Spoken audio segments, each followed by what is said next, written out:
Howdy everybody. It's middle of night, oh dark 30 out here. And I was just sitting here screwing around with this masterclass build that I'm getting ready to finish here. And I ran the dead key way up a little bit and I started keying this box. And when I mean way up, I was just keying 1,000 watts or whatever, what we're doing right now. And it dawned on me that I have about 5, maybe 6 times a week where I have a guy calls me and he says, "Hey BBI, every once in a while when I key up my 16 pill through to 48 pill, we're just pick the size of a box. Once you get past about 16 pills, this is absolutely necessary for you. I can't hear nothing. I got to key it like 5 and 6 times in a row." Well, this actually does apply to even smaller amps, like down 8 pill, 6 pill, even 4 pills. I got to key it 4 or 5 times in a row, and then I can get my receive back. What do you think the problem is? Well, it's the progressive gain of the circuit and you operating it a lot. What do you mean? Well, it's all auto key, right? Yeah. Okay. Well, you ever thought about using a foot pedal? No, I'm stupid. I don't want to use a foot pedal. Okay. Well, then you better get really good at cleaning your relay contacts. Why? Well, then I go on to explain to them that an auto key circuit isn't instant. It's not instantaneous. It has to wait to get a little bit of signal that comes in on the input coax connector, i.e. this guy. But when you get to a 24 pill, now your drive level starts to come up a little bit, and a little bit more, and a little bit more the bigger you get. So that's more and more and more energy that's required that this relay has to unlatch and break and then immediately latch up. Remember, you key the microphone and all your other amplifiers come online. Clack, clack, clack, your drivers. Well, the last thing to gauge and disengage is this box, your big box. I want you to visually see what happens on the inside of the relay. Now, this is a brand new Potter's Bumfield, best relay America can make back in the 80s. I mean, I found a guy in town that had a new old stock of these. I bought every single one of them he had. This is what the Chinesium stuff is based off of today. This is like a $90 or $80 relay, depending on where you buy from. No. You guys be going out there doing a Google search. Well, BBI, I found it for $45.99. I found this one that looks exactly the same for $12. No, it's not the same. This is a high dollar relay. Listen, I want you to visually see with your own eye circuits. So when somebody calls and asks me why, I can just point them to this video and say, here, I'm going to help you visualize it. When it's an auto key circuit, the RF is present, because remember, it's moving at the speed of light. Well, as these two contacts are moving for a nanosecond, there's no place for the RF to go. So it draws an arc from here and draws an arc from the bottom as it's breaking and making connection, and it does the same thing on the other side. So let's go ahead and let's make it dark.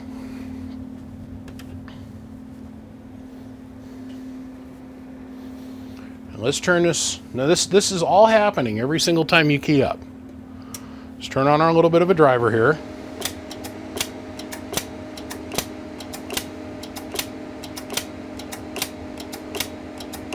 Every single time you key up. And if you're seeing this little smaller arc down here to the bottom, what you're seeing is the electrical arc taking place inside the pre-driving relay. That's happening every single time you key the box up.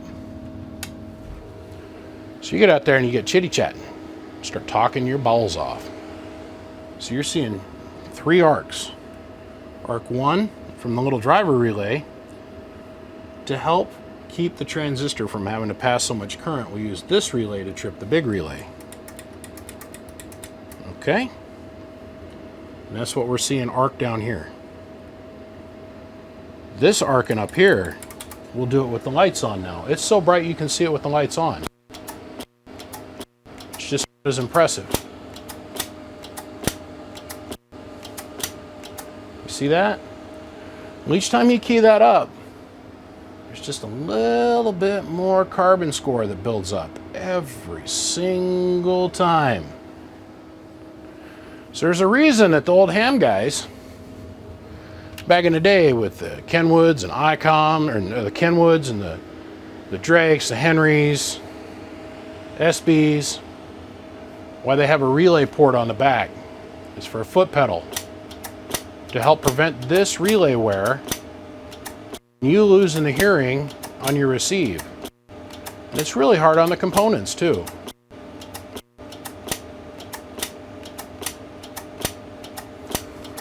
So let's say that we've all got this visualized now in our heads. We all understand how this works. And we're no longer beating our heads against the floor like Short Lick Larry. That's the kid that used to lick the sidewalk when I was a kid. Called him Short Lick Larry. He had some issues. If you use a foot pedal, and the first thing you activate is that foot pedal, click, and then you key your driver and your radio and stuff, and then you come off the foot pedal, there's no more arcing. On foot pedal, key radio driver, off foot pedal. There's a reason that auto key circuits suck. I'd say pretty much anything over about 500 watts, you're starting to have relay wear. Now, there's going to be the guy, and there's always the guy. There's always that guy. Man, I run my amp on 25 volts, and I've been doing it for decades, never blown one pill. Okay, man, you're the exception to every other guy I've ever met. But you're the man. They'll show up and be, well, I've been running my 8-pill for 30 years. I've never had to clean a relay, and I hear just fine. Right on, brother. You must not talk an awful lot.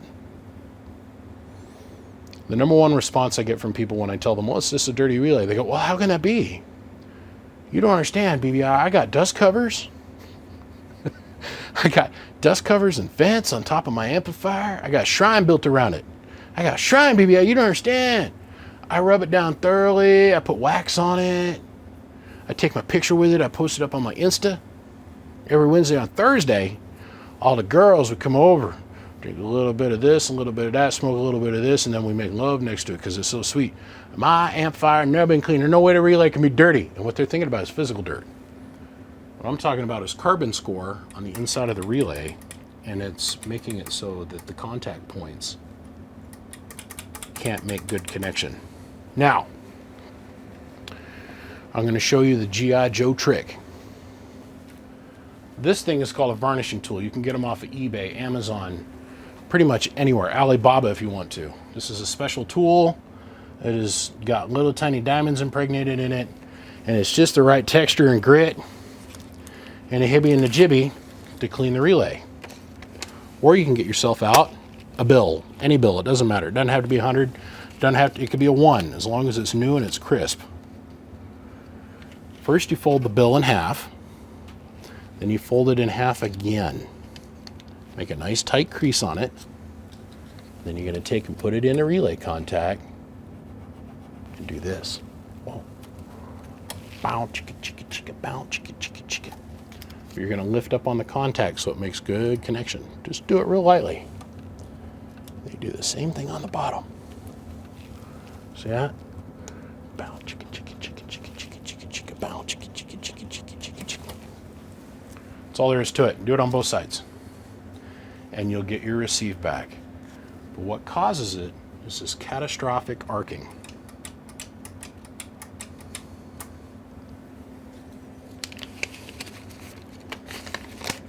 You guys have a good one. I'll see you.